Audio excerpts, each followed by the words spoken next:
स्वागत है आपका मोहसिन वन सॉल्यूशन में। और आज हम बात करेंगे यूनिवर्सल मदरबोर्ड के बारे में, जो कि बहुत इंपॉर्टेंट है। यह भी मदरबोर्ड है यूनिवर्सल, यह भी मदरबोर्ड है, आज की डेट में सबसे ज़्यादा इंपॉर्टेंट है। चलिए बात करते हैं फिर आगे। तो दोस्तों, अभी जो मार्केट में जो कार्ड चल रहे हैं ये यूनिवर्सल, जिनको हम पतंजलि मदरबोर्ड बोल रहे हैं, तो यही सब कार्ड चल रहे हैं। और जाहिर सी बात है, जब ये कार्ड चल रहे हैं तो इसका प्रॉब्लम का सॉल्यूशन भी हमको करना पड़ता है। तो इसकी सॉल्यूशन बहुत आसान है। मैं कोशिश करूँगा ये वीडियो के अंदर में कि आप लोग इसके प्रॉब्लम के सॉल्यूशन ज़्यादा से ज़्यादा कवर करने की कोशिश करूँ। ये वीडियो उन लोगों के भी काम का है जो ऑलरेडी टेक्नीशियन भाई है, और उन लोगों के भी काम के है जो फ्रेशर है। तो तरह तरह के मदरबोर्ड आते हैं हमारे कॉम्बो के, यूनिवर्सल। तो आजकल जो हमारा ट्रेंड में चल रहा है वो यूनिवर्सल मदरबोर्ड है। और ये जो मेरे हाथ में ये कॉम्बो मदरबोर्ड था, तो ये अभी इस तरीके के अंदर में कई वेरिएंट है इसके अंदर में। तो पूरे फुल डिटेल के साथ अपन बात करेंगे कि किस तरह से, जैसे VS-T56U11, तो ये जो है बहुत फेमस मदरबोर्ड है। और ये जो मदरबोर्ड, अगर आप लोगों ने इसकी कंसेप्ट पूरे क्लियर कर लिए तो आप लोगों को सॉल्यूशन बहुत आसान हो जाता है। हाँ, कुछ कुछ चीज़ों में फंसता है आदमी, तो प्रैक्टिस से सब हो जाता है। तो चलिए डिटेल में बात करते हैं फिर। तो तसल्ली कर ले सबसे पहले कि हमारे जो 12 वोल्ट जो है, जो हमारे 12 वोल्ट इन होते हैं, ये 12 वोल्ट इन होने के बाद यहाँ पे ये देखिए, यहाँ पे ये 6 पिन का regulator IC, SMD regulator IC दिया हुआ है। तो ये यहाँ पर आके हमारे कॉइल पर स्टेप डाउन होके 5 वोल्ट देता है। तो ये जो हमारे कॉइल है इस पर 5 वोल्ट हमको मिलना चाहिए। अगर आपका मदरबोर्ड डेथ कंडीशन में है तो सबसे पहले हमको आप ये चेक करवाना है कि ये रेगुलेटर आईसी से 12 वोल्ट कन्वर्ट होके कॉइल पर 5 वोल्ट जाता है डेथ कंडीशन में। ये कैपेसिटर जो बगल में दिख रहा है उसके बगल से होते हुए कॉइल पे जाता है 5 वोल्ट, ये हमको मिलना चाहिए, ठीक है। और उसके पीछे अगर पलटा के देखें तो 12 वोल्ट और ग्राउंड, ये देखिए यहाँ पे दिखा देता हूँ, 1 मिनट। देखो ये यहाँ पे इन्वर्टर का कार्ड लगा हुआ है, और इसके पीछे में देखेंगे तो ये हमारे को 12 वोल्ट और ग्राउंड ये हमारे को देखने को मिल जाते हैं, 12 वोल्ट और ग्राउंड। तो ये हमको चेक करना है सबसे पहले 12 वोल्ट, ठीक है। हर मदरबोर्ड में आपको इस तरीके से देखने को मिलेगा। ये डेथ कंडीशन में सबसे पहले तो यही सप्लाई चेक करना है, 12 वोल्ट वाली, जो कि 5 वोल्ट में तब्दील हो रहा है कि नहीं हो रहा है, कॉइल पर स्टेप डाउन कर रहा है कि नहीं कर रहा है, ठीक है। ये यहाँ से हमारे को कॉइल पे 5 वोल्ट हमको मिलना ही चाहिए। अब बात करें आगे, ये जो आपको कैपेसिटर दिख रहा है, ये कैपेसिटर फूलता है ज़्यादातर। कैपेसिटर तो फूलता है नहीं, ज़्यादातर आपको 5 वोल्ट कॉइल पर ना मिले, इसी का फॉल्ट ज़्यादा दिखेगा आपको। अगर 5 वोल्ट का ओके है तो स्टैंड बाय मोड में प्रॉब्लम आएगा। अगर डेथ कंडीशन में है तो 12 वोल्ट वगैरह, और 5 वोल्ट का प्रॉब्लम आया तो स्टैंड बाय में ज़्यादातर केस होता है। और कैपेसिटर ये फ्लैट है, देखो ये फुला हुआ कैपेसिटर है, ये आपको ये केस बहुत कम देखने को मिलेगा, ठीक है। तो ये कैपेसिटर जो आपको दिख रहा है ये 12 वोल्ट के जो ट्रैक में लगा हुआ है। ये देखिए, ये 6 पिन की रेगुलेटर आईसी, ये पूरा मतलब ये 5 वोल्ट इसको भी जा रहा है, यूएसबी को भी जा रहा है, और ये तुम्हारे 5 वोल्ट बन के अपनी जितने भी रेगुलेटर आईसी है 3.3, 1.8, ये सबको जा रहा है। ये ऐसा, अगर ये 5 वोल्ट ख़राब कब होता है कि जब ये हमारा प्लस माइनस आपस में मिल जाता है, तभी हमारा रेगुलेटर जो है 5 वोल्ट की 6 पिन की आईसी ये ख़राब होती है। अक्सर इस तरीके से ज़्यादा फॉल्ट आता है प्लस माइनस मिलने की वजह से, ठीक है। तो ये मदरबोर्ड के अंदर में स्टैंड बाय से रिलेटेड बहुत ज़्यादा फॉल्ट आता है, और आपका डेथ कंडीशन में आ गया है। तो मैं आप लोगों को टिप्स एंड ट्रिक बताऊँगा, बने रहिए हमारे साथ आगे। स्टैंड बाय की लाइट ऑफ रहती है तो उस टाइम पे क्या प्रॉब्लम आता है ये मैंने क्लियर कर दिया हूँ। और अब अपन बात करते हैं अब इस कॉइल के बारे में। तो भाई 1 मिनट, तो ये 5 अपने कॉइल जो है ये 5 का, तो इसके अंदर में क्या है कि 5 वोल्ट आपको अगर मिल रहा है तो आप क्या चेक करो कि बायोस आईसी के 8 नंबर पिन पे 3.3 मिलना चाहिए।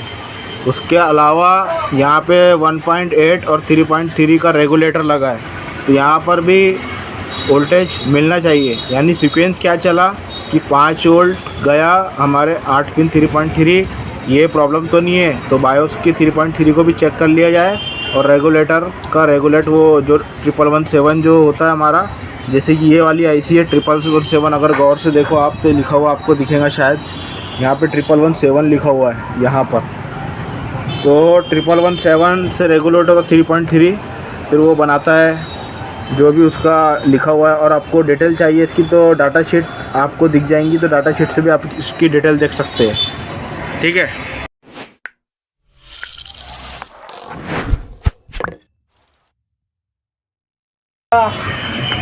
यहाँ पे जो रेगुलेटर मैंने अभी बताया आपको, स्टैंड बाय के बाद कैसा है कि हमारे बायोस की जो आईसी है वहाँ पे 3.3 मिलना चाहिए, जो कि ये कम्युनिकेशन इन दोनों का है। खैर इस पर 3.3 ये जो आपको रेगुलेटर दिख रहे हैं वो एक भी हो सकता है, दो भी हो सकता है अकॉर्डिंग टू सर्किट, लेकिन बायोस की जो पिन है यहाँ पे 3.3 आपको मिलना ही चाहिए। अगर ये मिलता है तो आपका स्टैंड बाय में प्रॉब्लम नहीं रहेगा। अगर मिलने के बाद भी स्टैंड बाय में प्रॉब्लम रहता है तो ये आईसी में 2 किस्म के वोल्टेज जाते हैं, 2 किस्म के वोल्टेज। ये कॉइल के थ्रू से देखो, इसके बगल में 5 पिन का आपको रेगुलेटर दिख रहा है, एसएमडी रेगुलेटर आईसी। तो ये किस तरीके से यहाँ पे निकालता है ये बताता हूँ मैं आपको। 2 तरीके से ये आईसी किस तरीके से वोल्टेज निकालती है। स्टैंड बाय हालत में क्या है कि हमारी ये बायोस की 8 नंबर पिन पर 3.3 तो मिलना ही चाहिए। अगर मिलने के बाद भी अगर हमारा स्टैंड बाय से मतलब रिलीज़ नहीं हो रहा है मतलब वोल्टेज, तो हमको स्टैंड बाय हालत में यहाँ पे कॉइल पर जैसे कि 5 पिन का जो रेगुलेटर आपको दिख रहा है, ये 5 पिन का जो आपको ये 5 पिन का जो रेगुलेटर एसएमडी रेगुलेटर दिख रहा है आईसी, यहाँ ये 5 वोल्ट इनपुट हो रहा है और आउटपुट के अंदर में 1.1 से लेके 1.2 या कुछ ऐसे बोर्ड है, जैसे कि ये बोर्ड है और इसके अलावा ये बोर्ड है, इसके अलावा इतने सारे मुख्तलिफ बोर्ड है। ये बोर्डों के अंदर में यह 1.8 या 1.2 इस तरीके से ये इसका आउटपुट होता है, जो कि हमको कॉइल पर देखने को मिलता है। और चलिए मैं बताता हूँ आपको। मान लो कि ये 5 वोल्ट ख़राब होने की वजह ये है कि ये जो तुम्हारे अर्थ होता है, जो अर्थ यानी प्लस माइनस जब आपस में शॉर्ट हो जाते हैं, तो ये आपको जो 6 पिन का आईसी दिख रहा है, ये 6 पिन का आईसी ख़राब होता है। यानी कि प्लस माइनस के मिलने से ये तुम्हारा 5 वोल्ट मान लो आ रहा है, तो वो शॉर्ट होने से ये तुम्हारी आईसी जो 6 पिन वाली है वो प्रॉब्लम करेंगी। ये बहुत सेंसिटिव आईसी होती है ये, और बहुत ज़्यादा ख़राब होती है ये। और ये कैपेसिटर का तो छोड़, जो इनपुट में लगा है जो कैपेसिटर, ये छोड़ दो, ये ज़्यादा ख़राब नहीं होता है, मोटा होता है ये, जो कि मैंने अभी मदरबोर्ड में दिखाया था आपको। ठीक है। तो ये जो बहुत सेंसिटिव आईसी होती है ये, तो वो अपने को मतलब है 5 वोल्ट से। तो 5 वोल्ट अगर यहाँ पे अपने गड़बड़ है तो ये आईसी को आप तब्दील कर दो दूसरे मदरबोर्ड से। और अगर दूसरे मदरबोर्ड से ये आईसी अगर मिल गई तो अच्छी बात है, और नहीं मिली तो मार्केट में तो ये मिलता है नहीं, बहुत मुश्किल से मिलता है ये 6 पिन का आईसी। तो आपको क्या करना पड़ेगा, हमको 5 वोल्ट से मतलब है, तो डायरेक्ट इसको कॉइल पर 5 वोल्ट आप कैसे भी दे दो तो आपका कार्ड ऑन हो जाएगा। अब ये 12 वोल्ट भी देने की ज़रूरत पड़ती है यहाँ पे। तो ये हमारा जो साउंड आईसी है, यहाँ पे 12 वोल्ट देने की भी ज़रूरत पड़ती है। तो अगर आपका 5 का है तो ये साउंड आईसी अगर 5 की है सॉरी, तो आपको 12 वोल्ट देने की ज़रूरत नहीं है, 5 में काम हो जाएगा आपका। जैसे कि ये वाली आईसी जो है साउंड आईसी, ये 5 वोल्ट पे ऑपरेट होती है, और ये 12 वोल्ट पे ऑपरेट होती है, ये भी 12 वोल्ट पे ऑपरेट होती है। तो जैसे ये 5 वोल्ट की है तो इसको 5 वोल्ट दे देंगे तो भी काम बन जाएगा, 12 वोल्ट की यहाँ पे अपने को ज़रूरत नहीं रहेगी। तो मैं आपको बता देता हूँ कि ये जो हमारा 12 वोल्ट है, ये डायरेक्ट कैपेसिटर के थ्रू से, ये 12 वोल्ट डायरेक्ट कैपेसिटर के थ्रू से ये हमारी ऑडियो आईसी पे जाता है, पिन नंबर 7 पर।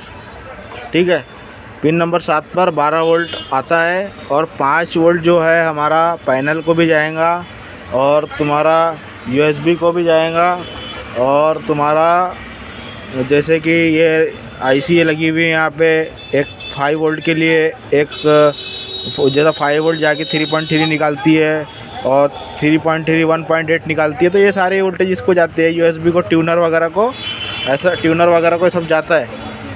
तो ये रेगुलेट वगैरह करता है। 5 वोल्ट बहुत इम्पोर्टेंट है, ये समझ के चलो। ये सर्किट के लिए 5 वोल्ट बहुत इम्पोर्टेंट है, और 5 वोल्ट का ही ये समझ लो सर्किट है, समझे। लेकिन इम्पोर्टेंट 12 वोल्ट भी है, लेकिन 5 वोल्ट बहुत ज़्यादा इम्पोर्टेंट है। स्टैंड बाय की लाइट ऑफ रहती है तो उस टाइम पे क्या प्रॉब्लम आता है ये मैंने क्लियर कर दिया हूँ। और अब अपन बात करते हैं अब इस कॉइल के बारे में। तो भाई एक मिनट, तो ये पाँच अपने कॉइल जो है ये 5 का, तो इसके अंदर में क्या है कि 5 वोल्ट आपको अगर मिल रहा है तो आप क्या चेक करो कि बायोस आईसी के 8 नंबर पिन पे 3.3 मिलना चाहिए। उसके अलावा यहाँ पे 1.8 और 3.3 का रेगुलेटर लगा है, तो यहाँ पर भी वोल्टेज मिलना चाहिए। यानी सीक्वेंस क्या चला कि 5 वोल्ट गया हमारे 8 पिन 3.3, ये प्रॉब्लम तो नहीं है। तो बायोस की 3.3 को भी चेक कर लिया जाए, और रेगुलेटर का रेगुलेट वो जो 1117 जो होता है हमारा, जैसे कि ये वाली आईसी है 1117, अगर गौर से देखो आप तो लिखा हुआ आपको दिखेगा शायद, यहाँ पे 1117 लिखा हुआ है यहाँ पर। तो 1117 से रेगुलेटर का 3.3 फिर वो बनाता है जो भी उसका लिखा हुआ है। और आपको डिटेल चाहिए इसकी तो डाटा शीट आपको दिख जाएंगी, तो डाटा शीट से भी आप इसकी डिटेल देख सकते हैं, ठीक है। देखो ये सूरत में क्या है, स्टैंड बाय की सूरत में ये यहाँ पे कॉइल पे वोल्टेज मिलना चाहिए, और वोल्टेज तभी मिलेगा जब तुम्हारा ये एसएमडी रेगुलेटर आईसी ओके रहेंगी। यानी कि 1.1 1.8 तक या 1.2 तक के ऐसा मिलना चाहिए। ये मिलने के बाद ही तुम्हारा कार्ड पे वोल्टेज आएगा, तो तुम्हारा बोर्ड मतलब कार्ड ऑन हो सकता है।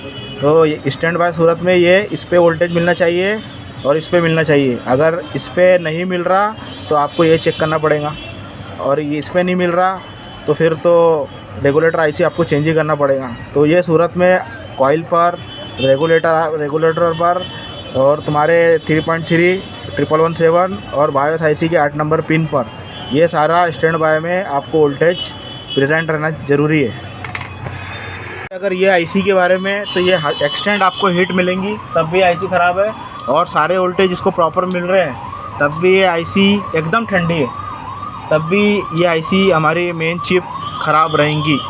सारे वोल्टेज मिल रहे हैं और आईसी ठंडी है तब भी हमारा आईसी ख़राब है। और उसके अलावा अगर आईसी बहुत ज़्यादा हीट हो रही है तब भी हमारा ये आईसी को ख़राब माना जाएगा। नहीं, बोलने का मतलब ये है कि जब हम बोर्ड ऑन करते हैं तो ये मामूली सा हीट होना चाहिए, बहुत ज़्यादा हीट नहीं होना चाहिए। बहुत ज़्यादा हीट होना है मतलब ख़राब, और इसके अलावा बहुत ज़्यादा ठंडा, यानी ठंडा ही होना वोल्टेज प्रॉपर मिलने के बाद भी, तब भी ये ख़राब। और बोर्ड ऑन होने के बाद ये जो हमारे 3.3 रेगुलेटर है, ये सारे वोल्टेज बनना चाहिए बोर्ड ऑन होने के बाद, यानी स्टैंड बाय रिलीज़ करने के बाद की बात कर रहा हूँ मैं। और इस तरीके से हमारा ये है। तो बात करते हैं अपन अभी आगे। तो मैंने जैसे आपको बताया था थोड़ी देर पहले कि जो हमारा 12 वोल्ट का जो यहाँ से इन होता है, और डायरेक्ट कैपेसिटर के थ्रू से ये ऑडियो आईसी या फिर साउंड आईसी इसके ऊपर में जाता है, और इस पर जाने के बाद ही हमारा ये आईसी वर्क करता है। अगर ये आईसी हमारा वर्क नहीं करेगा तो ज़रूरी नहीं है कि बर्न हो या ड्राई या फिर फटे या जला फटा हो, तो ऐसा कुछ नहीं है। कभी कभी क्या होता है कि इसका ड्राई सोल्ड हो जाता है। ड्राई सोल्ड करने के बाद ये हमारा ज़्यादातर तो ऑन हो ही जाता है, आउटपुट निकालना शुरू कर देता है। तो ज़्यादातर इसके अंदर ज़्यादा मसले नहीं होते। और कभी कभी ये कैपेसिटर पे भी नज़र डाल लेना चाहिए कि कैपेसिटर कहीं फटा फुला तो नहीं है। तो ऑडियो आईसी में इसी तरह की दिक्कत आती है, ज़्यादा कुछ फॉल्ट नहीं होता इसके अंदर। तो मैंने जैसे आपको बताया था थोड़ी देर पहले कि जो हमारा 12 वोल्ट का जो यहाँ से इन होता है, और डायरेक्ट कैपेसिटर के थ्रू से ये ऑडियो आईसी या फिर साउंड आईसी इसके ऊपर में जाता है, और इस पर जाने के बाद ही हमारा ये आईसी वर्क करता है। अगर ये आईसी हमारा वर्क नहीं करेगा तो ज़रूरी नहीं है कि बर्न हो या ड्राई या फिर फटे या जला फटा हो, तो ऐसा कुछ नहीं है। कभी कभी क्या होता है कि इसका ड्राई सोल्ड हो जाता है। ड्राई सोल्ड करने के बाद ये हमारा ज़्यादातर तो ऑन हो ही जाता है, आउटपुट निकालना शुरू कर देता है। तो ज़्यादातर इसके अंदर ज़्यादा मसले नहीं होते। और कभी कभी ये कैपेसिटर पे भी नज़र डाल लेना चाहिए कि कैपेसिटर कहीं फटा फुला तो नहीं है। तो ऑडियो आईसी में इसी तरह की दिक्कत आती है, ज़्यादा कुछ फॉल्ट नहीं होता इसके अंदर। तो ये जो नंबर है आईसी का जो आपको यहाँ पे दिख रहा है, ये इसके अकॉर्डिंग आप मार्केट से ले सकते हैं या फिर कोई दूसरे कार्ड से भी निकाल के चेंज कर सकते हैं और ये आपको आसानी से मिल भी जाता है। ज़्यादा से ज़्यादा ये आपको 50 रुपया, 40 रुपया, 35 रुपया इस तरीके से आपको अच्छी क्वालिटी में मिल जाता है और चलता भी है, ऐसी कोई बात नहीं है। तो ये जो नंबर है आईसी का जो आपको यहाँ पे दिख रहा है, ये इसके अकॉर्डिंग आप मार्केट से ले सकते हैं या फिर कोई दूसरे कार्ड से भी निकाल के चेंज कर सकते हैं और ये आपको आसानी से मिल भी जाता है। ज़्यादा से ज़्यादा ये आपको 50 रुपया, 40 रुपया, 35 रुपया इस तरीके से आपको अच्छी क्वालिटी में मिल जाता है और चलता भी है, ऐसी कोई बात नहीं है। तो ये हमारा ऑडियो सेक्शन यहाँ पे ख़त्म होता है। अब चलती है आगे। तो भाई अभी मसला जो आता है ये हमारे ट्यूनर का आता है, ट्यूनर का। तो ट्यूनर में क्या होता है कि जो हमारा केबल के वायर लगते हैं तो उसके अंदर फेस न्यूट्रल या अर्थिंग ज़्यादा हो गया, तो जिसकी वजह से हमारी ये ट्यूनर आईसी ख़राब होती है। और आजकल तो ट्यूनर आईसी आती भी नहीं है, और ये ट्यूनर आईसी को रिप्लेस भी किया जा सकता है, मार्केट में इजीली अवेलेबल है 840 और 842 के नाम से। तो ये जो पुराना बोर्ड है तो इसके अंदर 842 यानी 842 लगता है आईसी, लेकिन एक इसके अंदर में गलत ये है कि आईसी नया लगाने के बाद भी वर्क प्रॉपर नहीं करती, कंप्लेंट है इसके अंदर में। और नए की बात करें ट्यूनर आईसी की तो 842 आती है, उसकी भी वही कंप्लेंट है कि लगाने के बाद कुछ दिन बाद फिर वो प्रॉब्लम करने लग जाती है। तो इसका बेस्ट सॉल्यूशन क्या है कि कस्टमर को एडवाइस करो कि यहाँ पर एक फ़िल्टर आता है, फ़िल्टर की एक डब्बी आती है, वो पुराने ज़माने में मिलती थी, अब भी मिलती है। तो आप दुकान वालों को बोलेंगे यहाँ पे फ़िल्टर लगा दो, तो आजकल तो कोई यूज़ करता नहीं है। फ़िल्टर 10-15 रुपये का आता है और डब्बी आती है, यहाँ लगाने से आपका ये ट्यूनर आईसी कंट्रोल में आ जाती है। और वो फ़िल्टर क्या करता है, अर्थिंग वगैरह जो हमारा जो ज़्यादा का फेस आ रहा है उसको कंट्रोल कर देता है। तो कंट्रोल करने के बाद हमारा ट्यूनर आईसी बच जाती है और अपन किसी कार्ड से भी निकाल के लगाना सही रहता है। इसको नया ख़रीदने जाएंगे तो कंप्लेंट बहुत है, तो कार्ड टू कार्ड अगर रिप्लेस करते हैं तो बढ़िया रहेगा। तो इसमें ज़्यादा कुछ नहीं होता है, तो आजकल तो इसका यूज़ भी नहीं है। और अगर मैं नए कार्ड की बात करूँ तो नए कार्ड में देखिए आपको ट्यूनर के बगल में आपको ये आईसी का छेदा जो दिख रहा है, देखो यहाँ पे दिखाएगा नहीं, यहाँ पे खाली दिखा रहा है, ब्लैंक दिखा रहा है। इस तरीके से दूसरे बोर्ड में दिखाओ आपको तो दूसरे बोर्ड में भी देखिए यह ट्यूनर आईसी नहीं दिखा रहा है इसके अंदर में। तो आज की डेट में ये नहीं आता है क्योंकि आप वाईफाई वगैरह का दौर है, इसकी ज़रूरत नहीं है। तो आज के लिए इसका इतना ही था और अभी अपन चलते हैं आगे की तरफ। तो भाई मैंने जितने पॉइंट आपको क्लियर करा बस यही पॉइंट होते हैं इसके। और रहा सवाल तुम्हारा HDMI प्रॉब्लम कर रहा है तब भी ये आईसी जिम्मेदार है, तुम्हारा USB प्रॉब्लम कर रहा है तब भी ये आईसी जिम्मेदार है, और तुम्हारा ऑडियो प्रॉब्लम कर रहा है तो लास्ट ऑडियो प्रॉब्लम कर रहा है तब भी ये आईसी जिम्मेदार है। तो बोलने का मतलब ये है कि इसके बगल में जो छोटे छोटे आपको रजिस्टर दिख रहे हैं या तो ये ख़राब होते हैं या तो ये आईसी को रिप्लेस करना पड़ता है। अब ये आईसी को रिप्लेस करना मतलब 400-500 रुपये 300 रुपये का तो आईसी आता ही है और बॉडी 700 रुपये का आता है। 700, 1000, 1500, 1200 मुख्तलिफ़ जगह पे मुख्तलिफ़ रेट है। तो इसको चेंज करने से बेहतर होता है कि इसको रिप्लेस कर लिया जाए, क्योंकि इसको कोशिश कोई करता नहीं है और वो पुराता भी नहीं है और कस्टमर उतना पे भी नहीं करता है। तो इसी तरीके के जो मैंने पॉइंट क्लियर करा हो यही पॉइंट आते हैं इसके अंदर में। और आपको ख़ास ध्यान क्या रखना है जब भी आपको रिजोल्यूशन चेक करना है, जैसा कि यहाँ पे देखो, यहाँ पे दिया हुआ है, ये देखो यहाँ 12 वोल्ट लिखा हुआ है, तो आपको जंपर सिलेक्शन का ध्यान रखना है कि 12 वोल्ट। ये 5 वोल्ट लिखा है तो 5 वोल्ट का जंपर सिलेक्शन, इसी तरह से 3 पॉइंट लिखा है तो 3 पॉइंट का जंपर सिलेक्शन। इस तरीके से जैसा हमारा 12 वोल्ट है तो मैं यहाँ पे 12 वोल्ट का जंपर सिलेक्शन कर देता हूँ। याद रखें कि 12 वोल्ट की जगह 12 वोल्ट पे करना है पैनल। अगर आपका 12 वोल्ट का है तो 12 वोल्ट पे ध्यान रखना है, नहीं तो अगर आप 12 की जगह आप 5 कर देंगे तो पैनल भी उड़ सकता है और ये साइड पे अपना मदरबोर्ड भी ख़राब हो सकता है। इसलिए 3.3 को याद रखना भाई। अगर 3.3 का पैनल तो अब ज़्यादा आता नहीं है, अभी 12 वोल्ट का पैनल ज़्यादा आता है और 5 वोल्ट का कम आता है। 3.3 का लगभग बंद ही हो गया है। तो इस तरीके से ये हमारा जितनी मैंने जानकारी दी है इतने टाइप के प्रॉब्लम आते हैं। और इसके अलावा मैं आपको और कभी यूनिवर्सल मदरबोर्ड का बताऊंगा, ये इन्वर्टर सेक्शन वगैरह का भी क्लियर कर दूंगा, कैसे इन्वर्टर हमारा 12 वोल्ट पे कैसा काम करता है। और इसके अलावा ये जो 1117S का वीडियो बना चुका हूँ मैं, बायोस का भी वीडियो बना चुका हूँ, कॉइल का भी वीडियो बना चुका हूँ, कैपेसिटर का भी वीडियो बना चुका हूँ। बाकी के क्रिस्टल को कैसे चेक करना मल्टीमीटर से, वैसे तो DSO से चेक होता है ये, तो मैंने बहुत सारी वीडियो बना चुका हूँ। आप मेरे चैनल पे जाके विजिट करेंगे तो आप लोगों को बहुत कुछ समझ में आएगा। और भी अच्छी वीडियो पाने के लिए मेरे चैनल को सब्सक्राइब करके रखिए। चलिए फिर मिलते फिर किसी और वीडियो में नए कंटेंट के साथ। जब तक के लिए धन्यवाद।